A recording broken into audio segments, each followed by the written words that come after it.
The way you presently are, you cannot understand life. Being unable to understand life, you will be unhappy.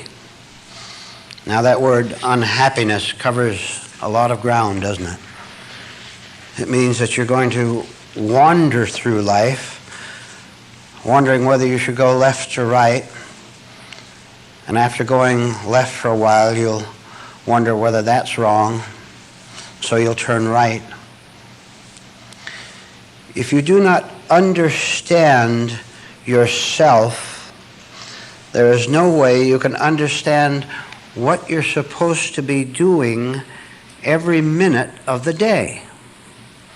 Now, since you don't understand yourself, you don't know what to do with yourself, except as the mechanical parts of you compel you to go out and mow your lawn, or write a letter, or watch TV, or whatever.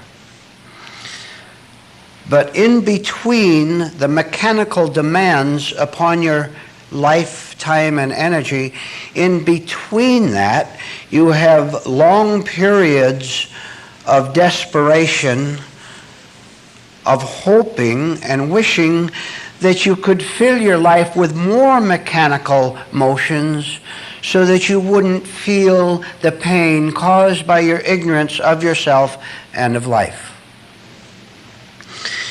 Now, when and if you arrive at the place where you see that you have no insight into yourself, and you see it by the simple fact that you have pain. If you have understanding, you have no pain. It's as simple as that. If you were to really understand that you have no understanding, I will tell you that you would automatically, without any mechanical instructions from yourself, you would turn in the direction of understanding. You would begin to see small things at the start. And these small things are never pleasant. Because you are now living unknown to yourself with very large cushions, pillows in your mind, which absorbs the shock of your ignorance, and therefore you can claim that all is well. But let me tell you, if you've never noticed it for yourself, when you tell yourself all is well, what a tiger-like argument you get from the rest of yourself, right? And so the civil war, the inner civil war goes on. All because you won't stop right where you are and say, I don't know what I'm doing in life. Here I am in it, right in the middle of, look how many activities are in your life. How many thoughts go through your mind? How many reactions do you have? Thousands and thousands of them in a month or in a year. And you don't understand a single one of them. I'm talking about an understanding of you, not of what you do. You can understand that if you put a nail in a board, you can put it onto a house and you can build a house. We know you can understand those things. But you don't understand why you are angry when someone gets more money for nailing the board than you do. You don't understand why you've got a home and a family, a spouse. You've got everything. You've got things to look forward to. And you feel trapped. And that's just the beginning of it. You don't know who's trapping you. Who's the enemy? You don't know who's the cause of all this pressure that I feel you feel all day long. If you can admit that you don't know what you're doing, never have known, that you're a big fake, that you're a big bluff, that you tell other people what to do, and you vote, you take part in civic affairs, and you go out and do what you call good things. If you can see that the whole thing is nonsense, you have a chance, and not before. You have not given yourself a chance up till now. Why don't you start tonight to do things different? What the fact is that you don't presently have the tools, the procedures in order to be happy, in order to be free. Remember 1,000, 2,000 years ago when they first started to look up the sky and they see all those millions of stars and planets up there? They had no understanding of them at all, did they? They could just look up, and finally, back maybe in the year 1200, they got a few telescopes, amateur telescopes, primitive ones. Little by little, as they get the scientific equipment, they begin to understand what the stars are all about and space is all about. And now we have spaceships, and we have these new electronic cameras and things that you see on television. We're beginning to understand what it's all about up there, because we have advanced technically to the point where we can use all these superior telescopes and so on to understand. Now, someone had to experiment with those telescopes throughout the centuries and say, let's make it bigger, let's make it larger, let's put a bigger glass in it to collect more light, let's put it away from the city where the city lights don't interfere with reception. Someone had to do some work. Now, in understanding the stars over the century, that can be collective. There can be thousands of scientists all over the world working on equipment to find out what it's all about up there. And that is what you would like it to be spiritually, and you had better stop thinking that right tonight.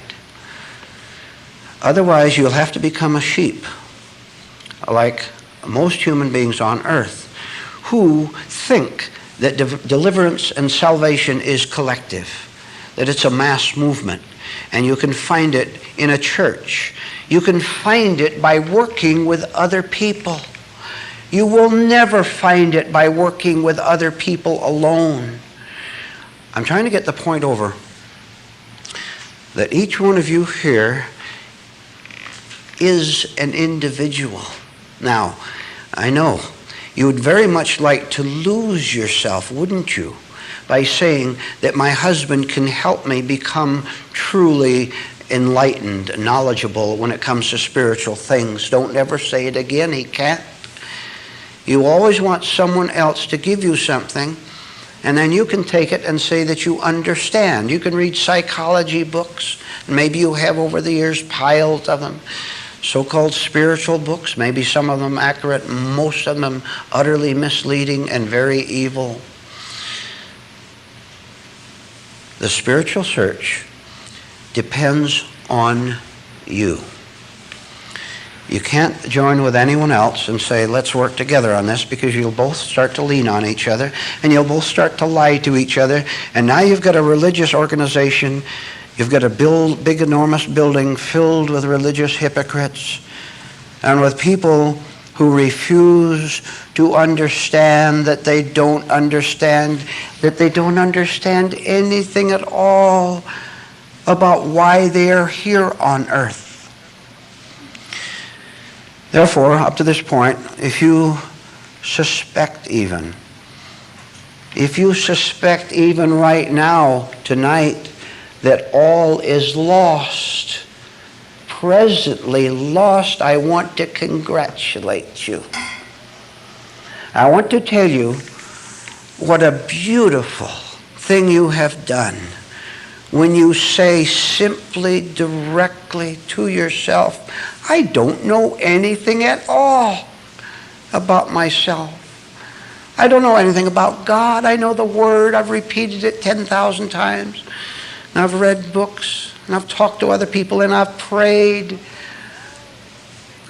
I've done all these things, and nothing has happened individually, personally to me at all.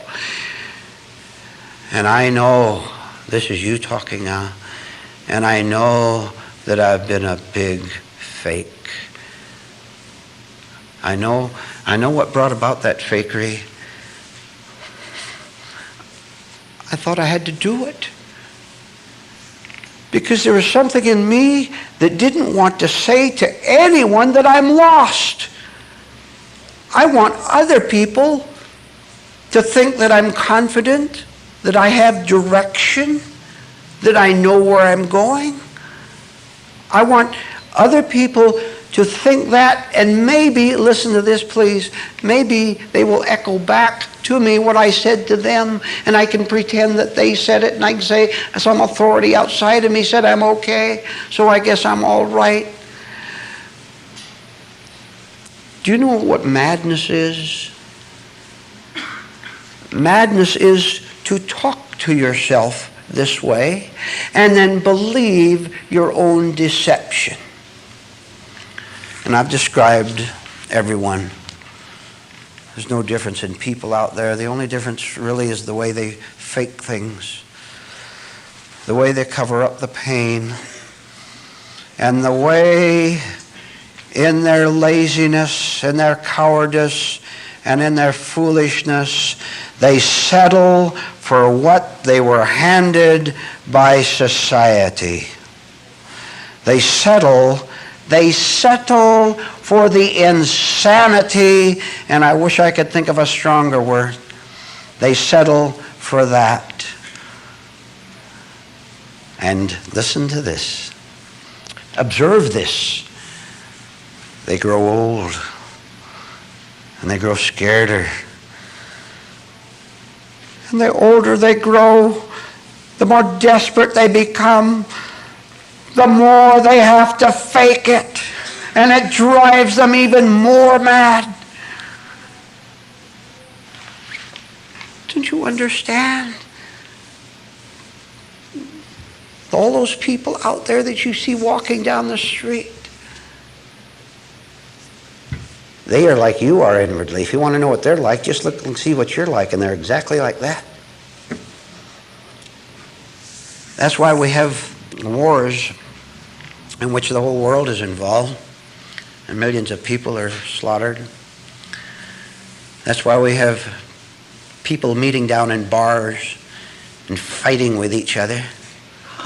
And for every fist fight you see, there's 1,000 other people down in those bars in one square block tricking each other. What do you think goes on anywhere in this? Never mind the bars, let's go home. Right in the home. What do you think people do all day long with a conversation but sit around and trick each other by lying about themselves? Well, what would you expect desperate people to do other than that? We have said here, we don't want to be desperate anymore. We have said, whatever has to be sacrificed, that is going to be sacrificed in order to submit to change. Don't change anything. You can't do that. You can't change yourself. But submit to change. Now you say, submit to who? You don't have to know that. There's no way you can know who to submit to. Don't you say you're submitting to God. You don't know who God is. You don't know who truth is. What you can do is know what a miserable wretch you are, smiling at your wife all the time. The miserable wretch smiles at his wife. And the wife, miserable wretch, smiles back and convince each other that all is well. Let's huddle together. Let's stay close and maybe the world won't hurt us anymore. You poor, foolish human beings. You don't even have the courage to look and see what you're doing. So, if you were to submit yourself, just say, I submit. Don't say to God. You don't know who he is. You get your imaginary God. I submit, I know not to whom. God, whom you don't know, will hear you. And after many, many years, not weeks or months, many, many years of submission, which is receptivity, which is looking at yourself and looking at the world, learning lessons, which is slowing down your mind and your life, which is questioning your values by which you now live. This submission will eventually turn into a certain very remarkable result as follows. You will begin to develop a point of reference. You will begin to develop a fixed point inside of you, which at first is very vague, uncertain, and shaky, but you can feel it, know it, begin to form inside of you. And this is spiritual power now at work within you for the first time in your life.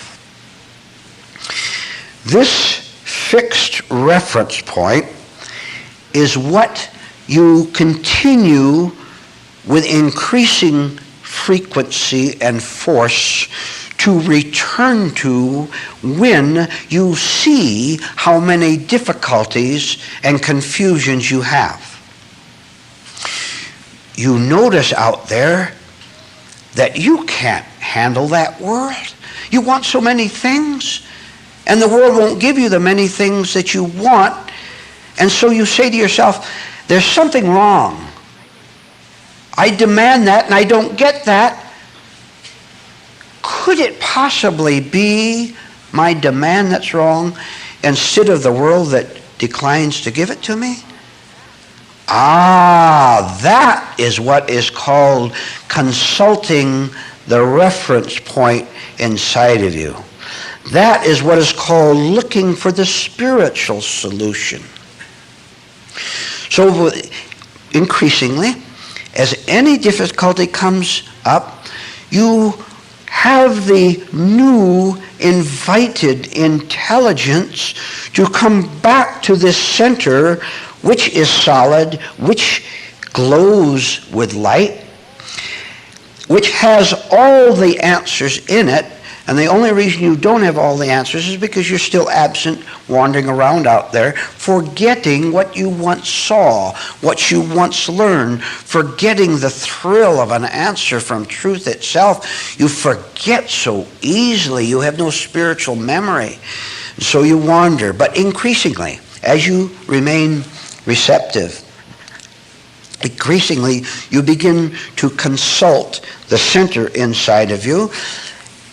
And as you do that, to your astonishment, all by itself, little by little and more, your confusions toward that world begin to fade out.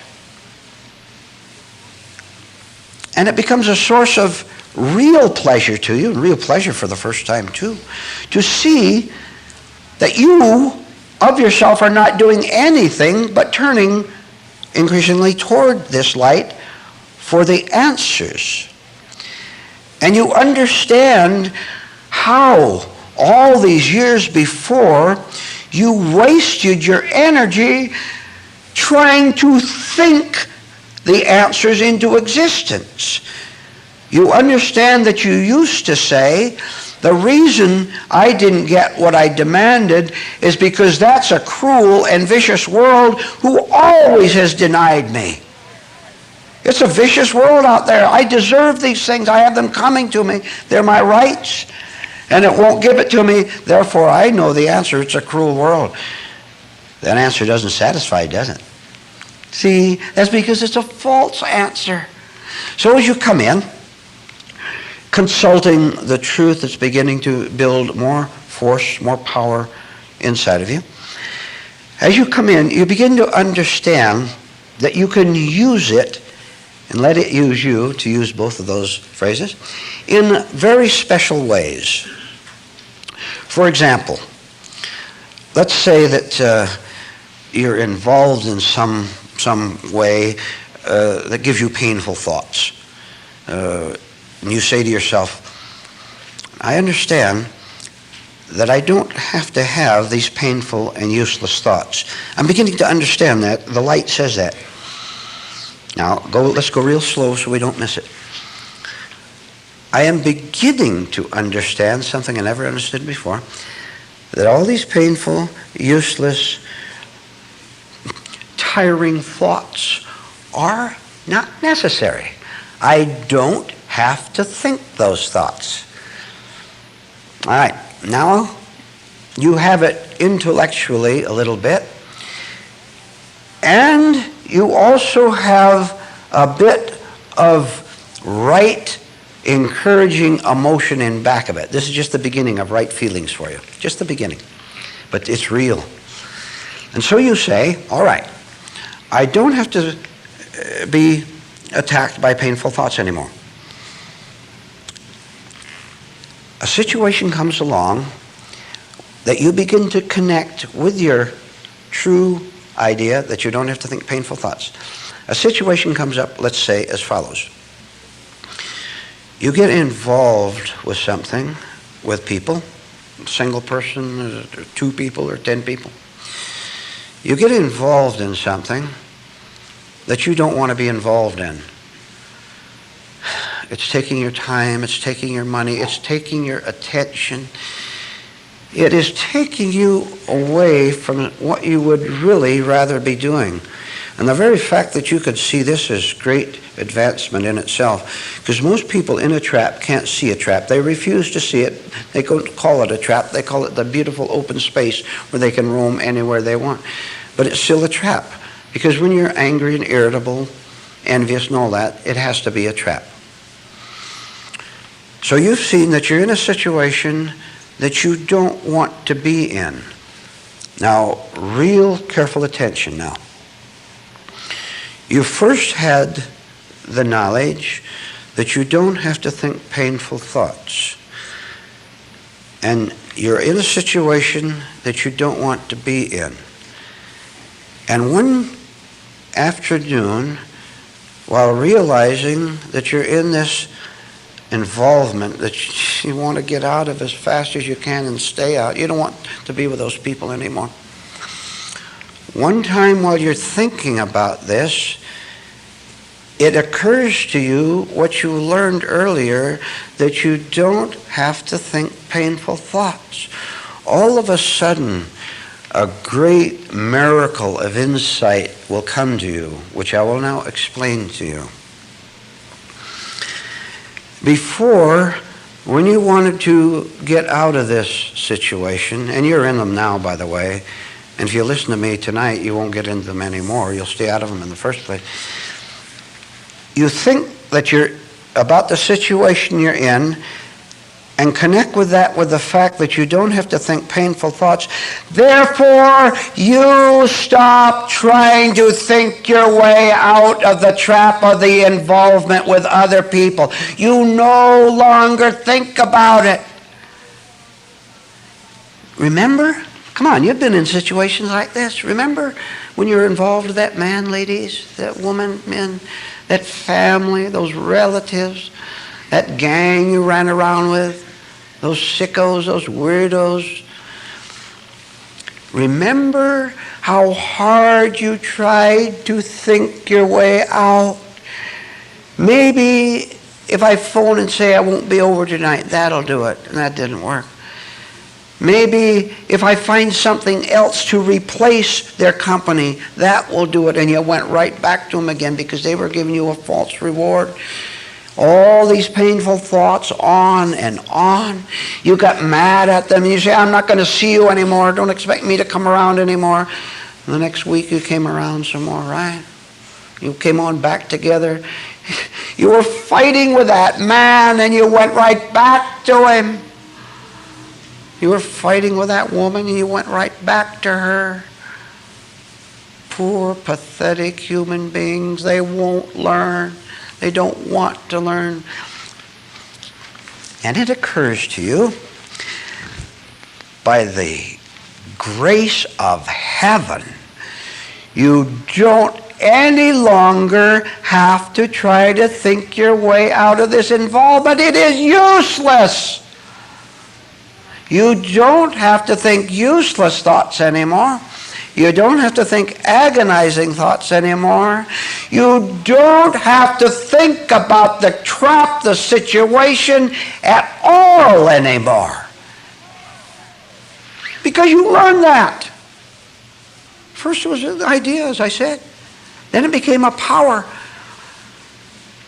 And now you've connected it with something very personal, right? Right in your life. And you're amazed to see that this truth that you first heard about at your first meeting years ago, or the first book you read, what's going on here? Truth is the only thing that's practical. I thought the truth was all about heaven, all about angels. It's about me having hatred. It's about me not knowing what to do to get out of this trap. That's what truth is all about.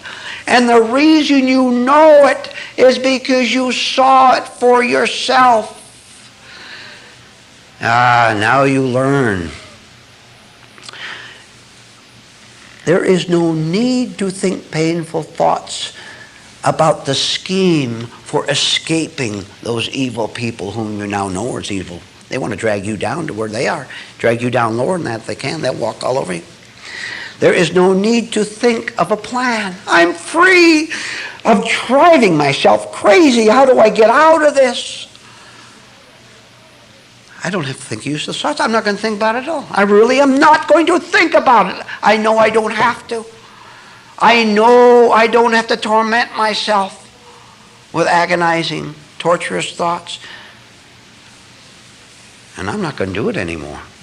I just am not going to do it anymore. I'm talking about endless miracles here tonight, and here's the next one. Miracles that you can experience for yourself, see for yourself. Once the spirit of reality in you understands that all it has to do, you understand, that all you have to do is not do what you're used to do. Now, it isn't quite as simple as that. It's going to take a lot of time and a lot of work and a lot of mistakes. Once you have yielded yourself to the Spirit of truth, instead of thinking about the physical, external move to make to get out of that trap, instead of thinking about it, you know. You know that you have done it already. It has been done already. Because truth is timeless. The freedom you sought was already there. But you were living in time. Tomorrow I'll get rid of them. Next month I'll think of a plan. Having risen above your intellect, above the time level of love-time thinking, having risen above that, you are free then. Any physical movements you might have to make are so easy.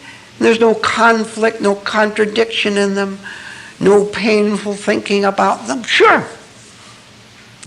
So they phone you and say where you've been. We had a wild party last night and you're the life of the party. Where were you last time? And you say, I'm not coming anymore. And you hang up the phone. Once you have given yourself the message, nothing is easier than giving it to the world that wants to drag you back. There's no contest at all.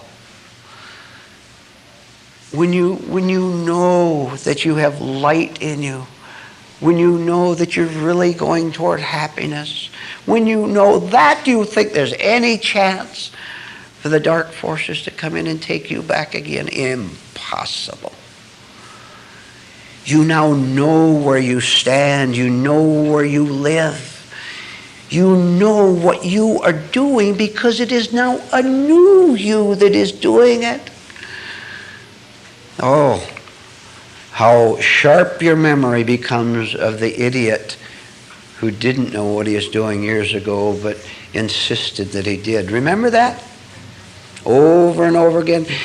How you even fought with other people to convince yourself that you were happy or that you were going to get happiness. Here's two furious men screaming at each other, trying to convince each other that they're right and therefore happy. Don't forget the word madness. Apply it liberally out to that world. But we're talking about spiritual sanity. We're talking about you now knowing from yourself that it's not necessary to think painful, useless, or terrifying or wearifying thoughts anymore. You take that. Now, I've given you a talk tonight. You take the principles that I've given you. Now, you apply them, and here's how you do that.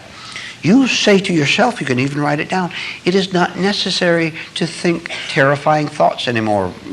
Phrase it any way you want, because I know you have the idea. Now, you connect that with some situation that you're in that you don't want to be in, because you know it's wrong. Not because it's disadvantageous to your pocketbook or to your sex life, but it's disadvantageous to your spiritual life. And you take that situation and you say, I understand that I don't have to drive myself crazy by thinking how to get out of it. If I stop thinking, I will stop being the thinker who thinks he can escape the trap. The thinker is the trap itself. How are you going to escape when you are the trap? When you see this, the whole illusion collapses right in front of you. You know what a movie set is? The big movie set, the big southern mansion with all the Confederate soldiers out in front and the pretty bells of the South. Here's the big building. You think it's real, and you wonder why you can't be there and part of the glamour scene. Some glamour. And all of a sudden it collapses, and you see through the hoax, and you see that your wish to be there was false too. See that thought can't do it for you. Connect all that we've talked about with a personal situation. And don't you dare let yourself be lured back to where you try to figure it out. If you don't try to figure it out, God will figure it out for you. And as I mentioned about 5 minutes ago, the solution you seek already exists. When you cancel time, when you cancel your false personality and rise up to the light, rise up to the now, you will understand everything about everything. Wouldn't that be nice? Can be done. How many of you would describe yourself as a little bit batty? For those of you listening to the cassette tape, about half the hands went up, and you'll hear the other half in a minute when I ask how many of you would describe yourself as overwhelmingly batty. That was the rest of them. I'll tell you why you are. Because you are a careless man, a careless woman. And that's what we're going to talk about tonight. You being a careless human being. Now, when you're careless, say driving your car along the highway at 80 miles an hour, when you are careless, it means you cannot see consequences.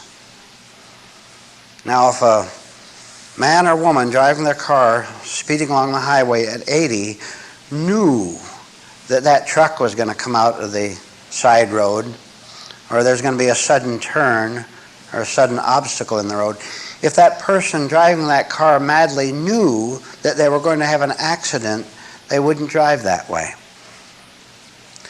Carelessness means that you are enamored, in love with the thrill of the moment. It means that you don't really care about your life It means that you care about gratifying sensations. Now, what kind of a mind would speed along the highway at 80 miles an hour, knowing that it's dangerous to drive that speed anywhere? What kind of a mind would drive like that? It's a mind that doesn't really care for anything but to repeat it, and don't you ever forget it. A mind that cares only for instant gratification, which is the same thing as being in a state of psychic hypnosis. That's all that matters. Now, this is a description of human stupidity. And I use the illustration of a man or a woman driving their car speedily along the highway, and that is simply an illustrative example of what human beings do inwardly with their lives. All day long, the only thing that goes through their minds and through their feelings is something that for that very second gives them a thrill, positive or negative. What happened today along your highway, along today's highway of life, that little bit of stretch of it, what happened to you today that got you so excited that you didn't know that you were eating lunch? You didn't even know it. All of a sudden you're outside of the cafe or outside of the kitchen. You didn't know what had happened. Your mind was somewhere when it should have been where you were and what you were doing at the moment. How was your whole day spent? I will tell you that it was spent in being criminally, dreadfully careless with the life that God gave you to live on this earth and to do something about. You are not doing anything constructive, anything developmental about your life, when all you're doing is wandering somewhere because you have abandoned the principle, the first principle of life, which is one word. Now, you think about this. See, words are so easy to put out, so many of them, thousands of words in one talk. Think about this one word that you didn't think about today. Grow. G-R-O-W. Grow. Did you grow at all today? Or did you stay in the same circle of old thoughts, of familiar reactions? Not knowing that something that is truly foreign to what is right for you has taken over your mind. No wonder you're crazy all day long. And this is what it is. There's no other word to use. You're crazy. You don't know what you're doing. You don't know how to talk to other people in a simple, direct way. You stand around and stare. That's your entertainment, to stare. Looking out for a moving picture show, whatever it is out there. You don't know what to do with yourself. And yet, look at this. Look at this curious thought. Completely unable to trust your own mind, your own self, you trust it 100%. How is that for insanity? Go over that one again. You trusted yourself, that is, you trusted your present self, your present nature, all day long, and look what it got you. Look what it got you, but a blank day where there was nothing revealed to you about yourself. You didn't catch anything wrong with yourself. You didn't grow. Now look, there is such a thing known as stupid trust. And this is what the world does. A stupid trust in your present conditions without once during a day, a month, a year, a lifetime, without once saying, what happened to me today and why? Now, in order to do this and to grow, you have to put about 50 things together, and I've brought in 50 already. But what among the 50 essentials, you have to see that what you are calling your reward is your downhill slide. Curiosity about your neighbor. Thinking slanderous thoughts. Making mental sarcasms towards something you see on the news. Hiding your trickery from yourself. Pretending you're light and cheerful when you're not. Deliberately being gloomy, hoping to impress someone by that, including yourself. How do you expect to become a different human being unless you start doing what is necessary? Now let me tell you,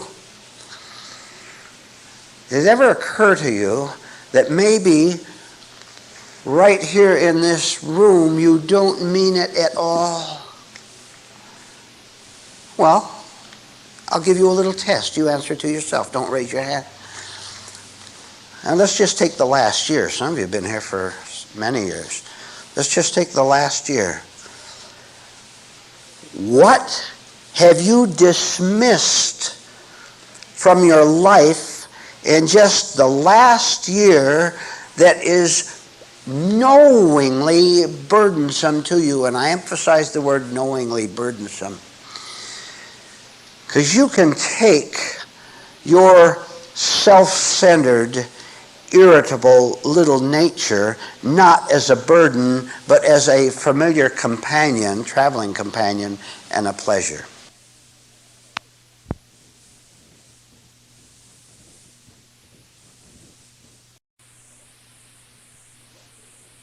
The question again.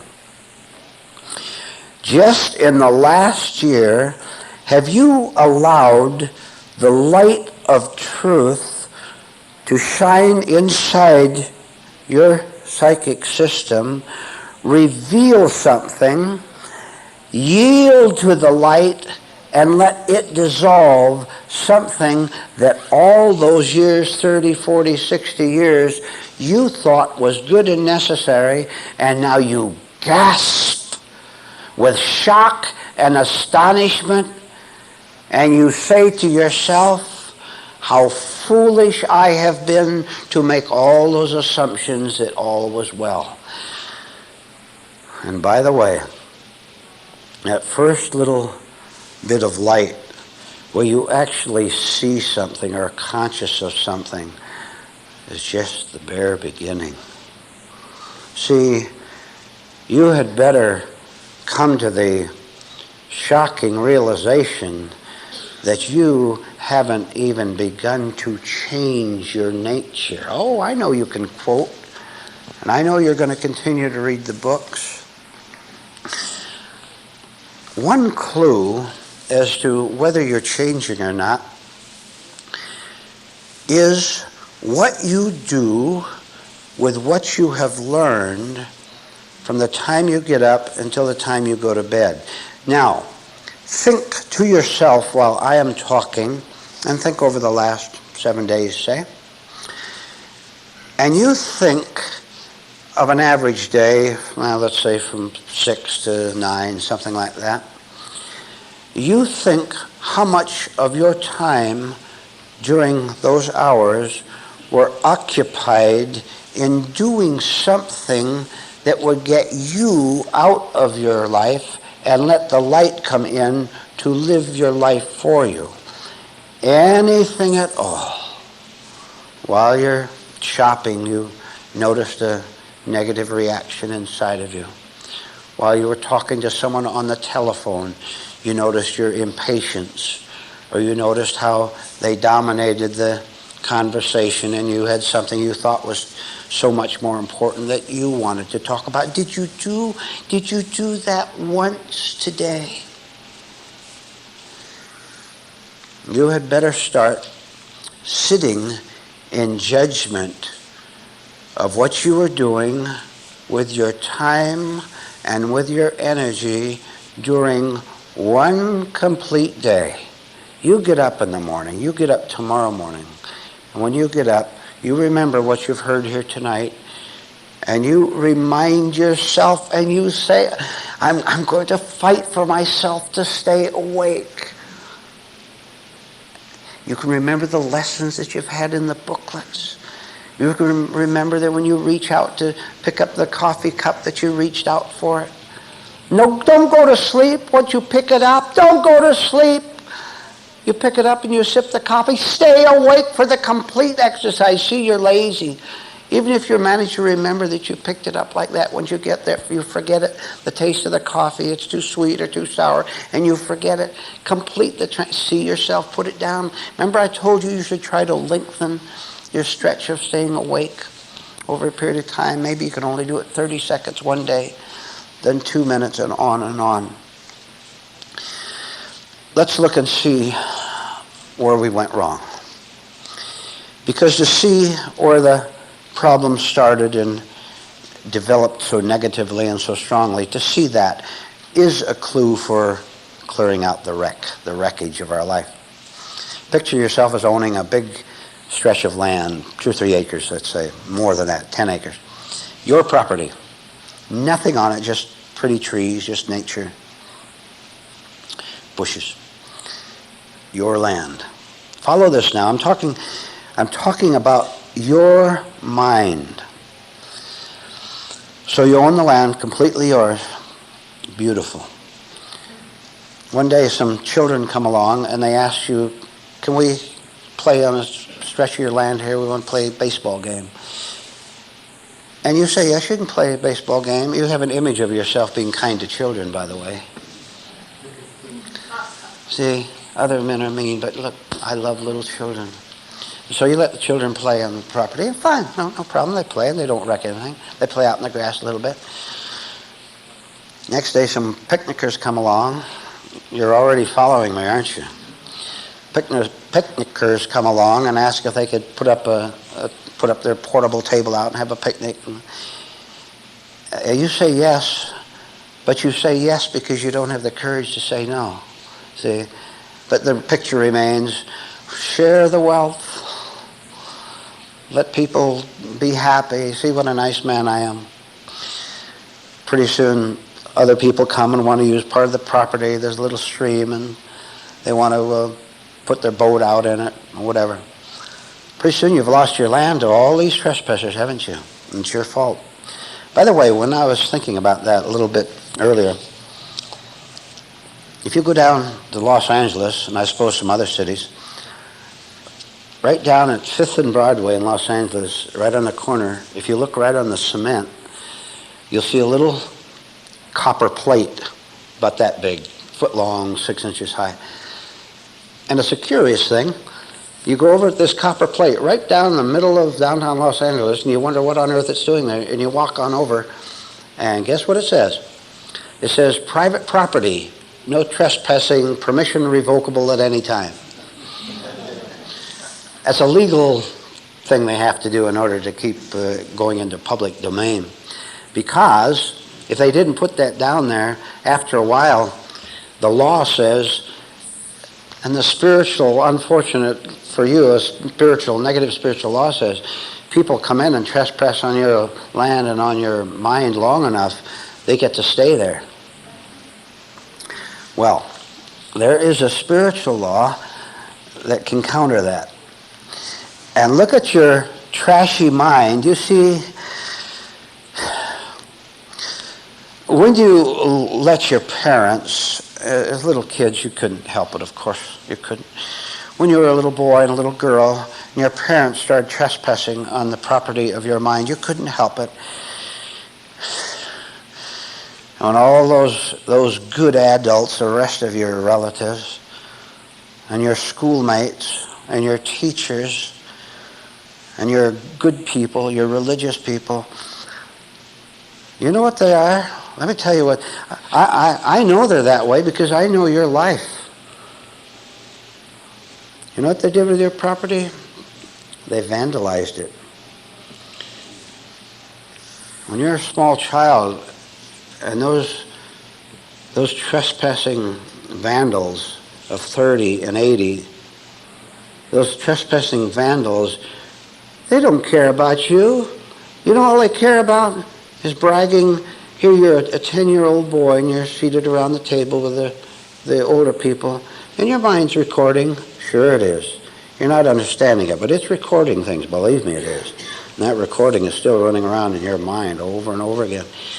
You hear that man bragging about how he tricked someone and made extra money, bragging about what a great lover he is. And his wife chirps in and she talks about herself, about her brother was a war hero, on and on. The average human being, which is every human being, practically, has no conscience, has no decency. Here they're sitting around the table. Here you are, a 10-year-old boy or girl, taking all that in, and they vandalize your mind. Do you think they cared? Do you think they gave one thought to what they were saying? And how about all that crude language? How about all those sly sex jokes? You caught it, didn't you? It's in you right now. Of course you caught it. They trespassed upon your mind and wrecked it. No, that's why you're a wreck today, because that's what they did to you. It just so happens that spiritual principles are not tainted. They are not corrupted. And they are available for you to begin right now to chase those trespassers with all their trash that they toss around. They don't care about anyone or anything. All they care is to have fun, what they call fun, and ruin themselves and you. Truthful principles with your invitation can begin to come in and get them off the land. Now listen, you can't order them off. They'll just laugh at you. You can't tell them, get off my property. They're just going to stand there and claim it's their land now. Why do you think we talk about possession and evil spirits? They just laugh at you. They sneer at you. What do you mean, we've got you? And when they sneer at you, those trespassers, those demons, when they sneer at you and tell you there's nothing you can do about it, we're in here permanently, do you know what they're doing the minute they say that? They're watching to see if you'll fall for it, and they're 99% certain every time that you will. See, listen, you're so gullible. They tell you there's nothing you can do about clearing us out. We're here permanently. We have the law behind us even. And they are so confident that they only half watch you because they know your face is going to tremble. And they know they've got you. Of course they have, because you were on their side.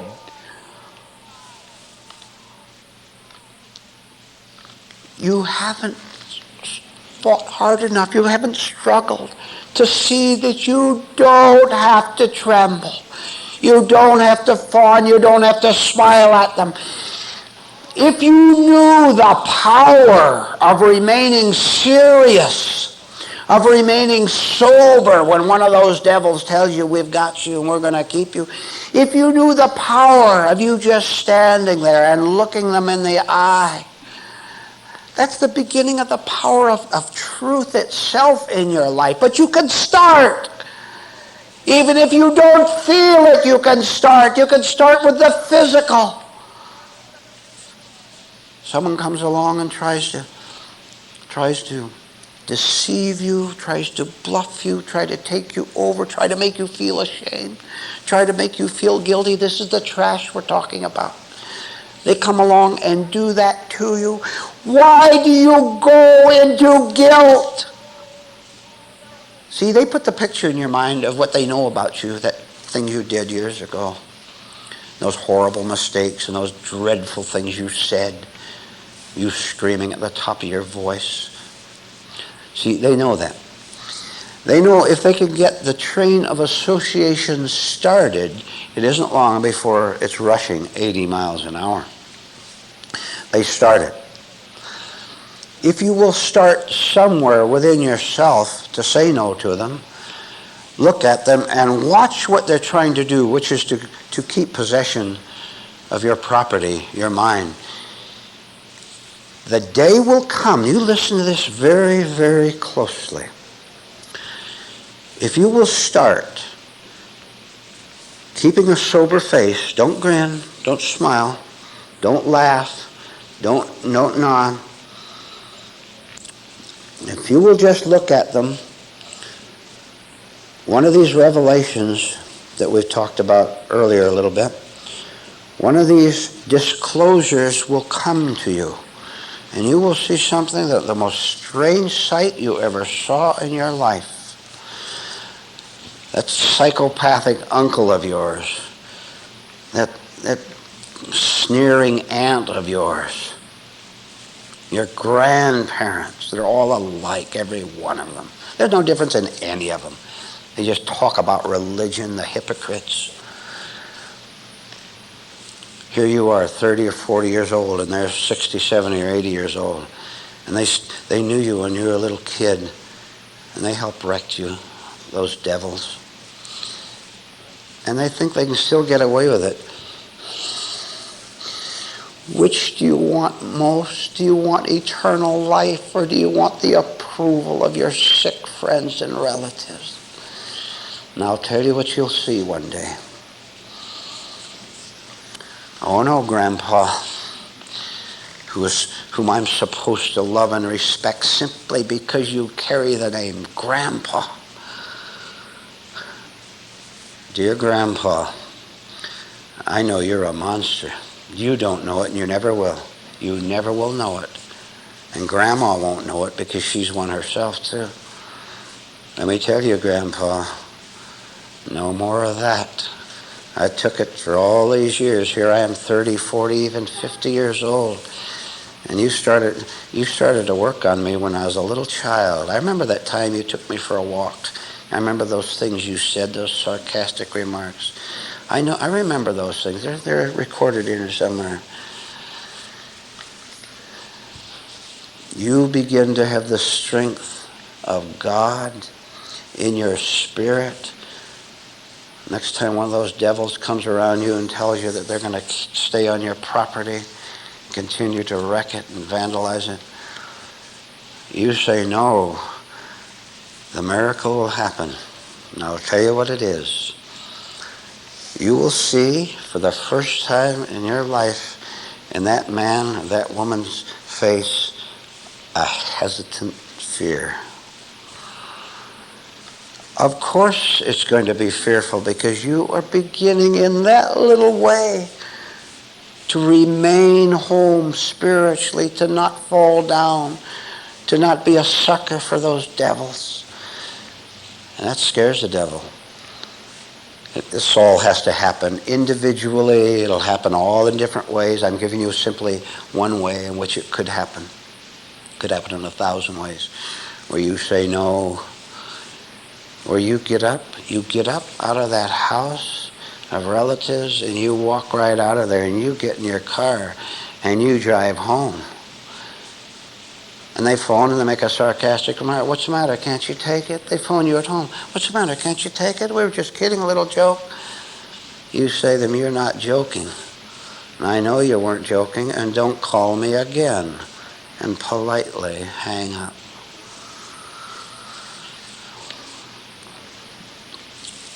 Light has no association with darkness. Now, if you associate with darkness, what does that say about you? All right, now this is a lesson. Isn't that good? You're still afraid of your parents. Here you are, a grown-up man or woman. You're still afraid of the boss. You're afraid of those sarcastic devils you work with whose only concern is getting more money, tricking people in order to get bigger tips or bigger wages or whatever.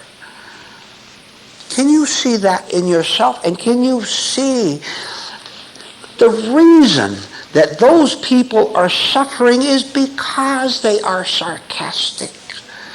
The reason they have that pain look on their face is because the only values they have are the values of this sick world. And can't you say, thank heaven I saw that, and I am not going to have anything more to do with it. I have to work in that place, sure. I have to bring a paycheck home in order to pay the rent and have the bread. But I don't have to live with you people psychologically, because you are beginning to understand that truth itself owns that pure, original, unspoiled property that was yours at the beginning. I told you, you can't clear them off because you still have too much in you of the vandal in you, which you don't see. That's the reason you can't clear them off. If you don't have your old nature in you anymore, then you're going to have something else, isn't it? Aren't you? And what you have is something that has total power over the world. And please try to understand this. See, when I use the word power, you go into old ways of it, like dominating someone, something like that. To have, listen to this and never forget it, write it down. To have power over the whole world, including every human being in this world, is the power to ignore them. They want you to fight. They want you to argue. And you did for all that time, didn't you? They could set you off. Look how easy anyone sets you off. The slightest word, slightest glance, slightest look, and you're set off. See, truth lives in its natural nature by ignoring evil. Truth has nothing to do with evil, right? So therefore, its power over evil is to have nothing to do with it. Now, you can have that pure light truth inside you so that you understand experimentally and by experience just what that means. It means that you being an aware human being with truth in you, when you circulate in this world and it, by its very evil nature, tries to vandalize you in one way or another, you, because you're living with truth, walk by it, ignore it. It'll call after you and try to get you back, but you just keep walking because you know you have nothing in common with it. Think about that fact very deeply later on, so that you can see that presently you are unable to ignore the vandals who insist on invading your property and wrecking it. You know, ladies, the man leaves you or the man yells at you, notice that you can't leave the situation alone, but you're tied to it. That's part of what I meant when I say you still have the vandal in you. What a beautiful truth it is that if we invite truth in and it changes the inner, we always know what to do outwardly. You always know what to do, and you know what to do instantly. If you think about it, you don't know what to do, right? If you think about it, you go into several choices, and all of them are ego-serving. But if you stay out of your intellect because you're seeing its limitations, if you stay out of that and stay with the spirit of truth, you can walk anywhere you want in this life. You know you could even walk into hell. That means you could be right out in the mad world, no matter where you are working or wherever people are screaming and hollering. And hell doesn't touch you at all because the truth in you doesn't reside there. Think about all this. Make some notes. Read your notes at home. Look at the more important points, some that I just gave you. Let it change you. There are two ways you can take a walk through the pretty woods and the countryside. The first way is you can have a destination where you know where you want to go, where you want to arrive at. It might be a historical monument somewhere. It might be a viewpoint where you can look out and see the vast country. You know where you want to go. It's fixed in your mind. That's one way. The other way is that you go out into the pretty woods and the hills and you have no destination at all. Instead of going someplace to find something definite, to arrive at a certain place, you're there to explore. You're there to see. You're there to understand whatever comes your way. What would you say has been the character of your life now? I will tell you what it is. It has been not just one destination, but thousands of aims and goals. And curiously enough, and sadly enough, one destination is directly east, and 5 minutes later the next one is directly west, right? They switch so suddenly, they take you over. You don't know it. You don't know what is happening to you because you don't understand the inner machine. You have your choice, therefore, from now on, ladies and gentlemen, of having a fixed destination, continue to have a direction, what you call direction, heading towards something, or having no pre-planned, no man-made, no woman-made destination at all. Spiritually speaking, it is absolutely disastrous to have a destination. You arrive at it, whatever it might be. Go ahead, after the meeting, make a list of the things you want. That's your destinations. If you arrive there and you get married, or you arrive there and get unmarried, or you arrive there and find something exciting to think about, you arrive there, you have not arrived any place because there is no destination in reality and there's no person there to even arrive there. How about that? A delusion is walking toward a delusion and you don't see it, you don't understand it. The way to understand it is to have the courage and to have the spiritual originality to step out, that first step out into the woods and the pretty hills, to step out there and refuse to know where you're going. Don't say, I'm heading toward that well over there, that river, that mountain. No destination at all, because if you do that, you can no longer discover, because discovery is never mental, never intellectual. It is always something that is spiritual. And if you have a mechanical thought of what you want to get, your plans, as soon as something happens, then your plan will unfold for you. You're still thinking with a destination, and you will never find yourself. You'll never find out who you really are.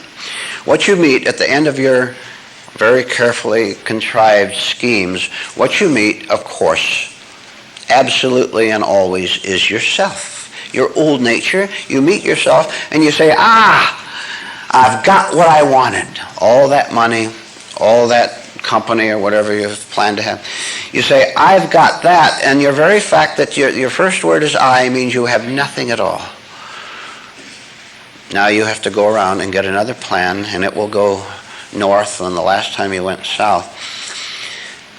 And have you ever thought of yourself as a wanderer?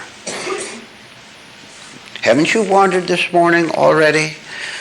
I've been studying your faces. I know you're pretty tired already, and it's only a little after 9 o'clock. You're tired from mad, inner traveling, journeying. You're tired from that already because you don't understand what we're getting at. And here's what we're getting at. False intelligence always has a plan to get somewhere, to protect something, to feel secure, to play a game, to hide the hurt, on and on. That is false intelligence. Now, here is the difficulty. The false intelligence, which is loaded with your carefully planned destinations, false intelligence has no capacity to see itself as such. As a matter of fact, the falseness itself wanting to be dominating in your life, the false intelligence is the last thing that is ever going to step out of the way so that you can begin exploration instead of destination. And you, as a chooser, which you are, which is real, a real statement, being a chooser, you have, because of ignorance and stubbornness and vanity, you have chosen to ally yourself with false intelligence because you refuse to see the price that you pay for doing so. And then that, you see, every time I make a point, it goes to another point. Look how labels just connects perfectly with what I just said. When you have a heavy-minded day, a heavy-spirited day, what do you do when you've had a day in which you've said, I'm going to do something, and you arrive at it? You've had the nice dinner and the nice TV show. When you arrive at that, and the temporary pleasure and distraction falls away, you say, well, at least I lived for a little bit. I had something to occupy me. There we go again. There's your dualism. I had something to occupy me. If you don't see that the very first word of I is the problem, you'll never see the secondary problem, which is that you're trying to fill the I basket with something valuable. There is no basket. What there is imagination. And oh, I tell you, how it can picture a basket in your mind, all woven cleverly and all that. And you can actually think that you're putting stuff inside the basket. It doesn't exist except in your imagination and in your insecurity, which you think, if I can fill it up enough, someday it will be filled and I will feel solid and secure. There's no bottom of the basket. Notice that. You notice that, you'll see there's no possibility of filling yourself up. Therefore, why don't you stop trying? If you stop trying, that is the beginning of the ending of the intellectual process of filling yourself up, the ending of that, which means there's a little bit of space left inside your mind. Yes, because now your mind is beginning to work rightly. There's a little space left in there which can be filled up with real intelligence. And real intelligence knows once and for all and finally and forever that there is no human being there named your name. There is no one there. Therefore, beautifully, marvelously, there is nothing to do. There is nothing to fill up. You can stop right now this morning. You can relax. You can give up completely and nothing bad will happen to you. If you don't have your destination, what is the alternative to that but to go out into the woods and wander around, not telling yourself, go left or right, find this or that, out there in wonderment, looking around, very observant, looking around, and seeing whatever comes your way. When you see what comes your way without you being there, whatever comes your way is a lesson. See, you can't learn anything as long as you look straight forward and say, I've got to reach that destination out there at the top of the mountain or that riverside, what they said is so pretty. I've got to reach that, because if I reach that, then I'll be all right. You don't see anything over here or anything over there. Haven't you physically seen people go through life like that? They're looking straight ahead. They don't dare look over there. They're afraid they're going to lose sight of it. They're afraid they're going to lose sight of the self-destructive delusion. How's that? Oh, it's pretty shaky for the first 50,000 times to be looking like that with a fixed stare. I think the river's that way. I think it's that way. I'll rush fast. And if it isn't there, if I rush real fast, if I go madly, if I rush over there, and if it isn't there, I'll still have time to go over there.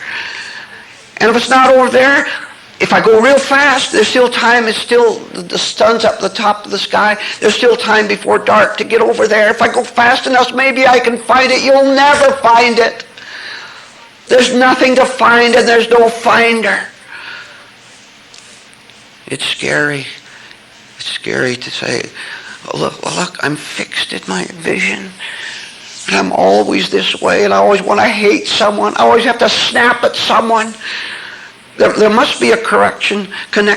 You're saying correction and connection. There must be a connection between my crabbiness, my irritability, and in what I am doing. My desperation. Desperation makes me crabby. I hate everyone, including my husband, my children. I really hate everyone. That must be because I have hatred in me that extends to everyone. Hatred must be in me. You sense this. You make right connections inside your mind. And you say, nothing good is happening to me with the fixed stare like that. And I went to a meeting one time at the New Life Foundation in Boulder City, Nevada. I went there one time, and I was told that if I would simply slow down a little bit in my mad rush to find whatever I'm finding. I don't even know what I want to find. I've got an idea, but the idea is not a fact. That's the hell. I don't even know what I want to find. I thought it was a new husband. I thought it was some religious doctrine, and I bought all their books, and I didn't understand them, and I was bored with them. But I went to this place, and I was told that if I just slow down a little bit, and just a little at a time. I know it's all I can take. I know I'm weak. If I just look a little bit away from what I'm now looking at, not trying to find anything, because I was told if I look and try to find something, that's the same thing as looking straight ahead. So, the idea is to get my vision off of what I'm always looking at, which is myself, which is sickness, which is insanity. I got it. I've got it at last. I don't have to look over here, over there to find something. That's what I have been doing. But the idea is to get my gaze off of that hypnotic object out there, and the hypnotism is really in here, not in the object. To break the hypnotism in my own mind, to break it and to shake my head like that, and look a little bit over. I see at last. The idea is to break the pattern of my thinking for all these years, to snap myself away. I looked to that for security, but it is not security. It is hell, pure hell. So I'm going to look over here. Thank God. The man said, I don't have to look over there and fix my vision on something over there, or it will turn into what was right in front of me. What I have to do is look over there and look over there, and don't try to give it meaning to me. The second I see anything there or there and give it meaning to me, I'm still looking straight ahead, and I'm fixed in hypnotism again. I have to look and see what is there, and don't demand anything from it, not wanting anything from it, not trying to get security from it, not trying to get strength from it, but just see what is there, because that dissolves the desperate, sick human being that I am. The reality I see without me trying to twist anything out there, that begins to do something absolutely miraculous, which I never understood before or could even begin to understand, which is the secret is not to find something out there, but to dissolve something in here. And I understand what is going to happen. By the grace of heaven itself, I'm going to begin to dissolve everything that has made me miserable, everything that has made me irritable, everything that has made me competitive and weary and worn out. I am seeing that I am dissolving my false intelligence. When that is gone, that's all I have to do. I have to do my part of aligning myself with truth, with the principles. I do that part, God will do the rest. And you've caught a glimpse of it already. You look over there and you see that attractive sight. What is it, gentlemen? The woman, the big money you're going to make a couple of years from now. You look at that and it no longer has attraction to you because you are no longer wrongly and unconsciously giving value to it because you were already beginning to dissolve yourself, the old wrong self. Please understand, if you ally yourself with truth, even as best you can begin to understand that God knows you can't do everything. He knows you can only do just a little bit. If you ally yourself with truth, that is all you have to do. That is a request that will be granted. That's a prayer that will be answered. When you say, I don't know, I don't understand, but I want to, that will be honored by God and you will be changed. Look how simple it is. If there is no independent personal self, which there isn't, now I'll rephrase that, there is no personal independent personality, self, nature. It doesn't exist. Since it doesn't exist, how can it have virtues or vices? Either one. It can't. Those opposites are created only by the intellect, by the mind, which is the same place where the ego, the false sense of self, is, quote mark, created, right? Comes into being in an illusory way. Therefore, go to work all out from now on, understanding indeed that you have no goodness and no badness of your own. You'll settle for either one in order to say there's an I, because if you settle for one, you automatically create the opposite. How can there be good without bad, right? See? There is no self for either vice or virtue to be attributed to, period. See that, and you are out of the trap forever, out of the trap for eternity, because you're out of the time trap of the mind. Truth does not need direction because it is not going anywhere. Truth does not need direction because it is not going anywhere. Do you understand that, more or less? Truth does not need direction because it is not going anywhere. It's already there.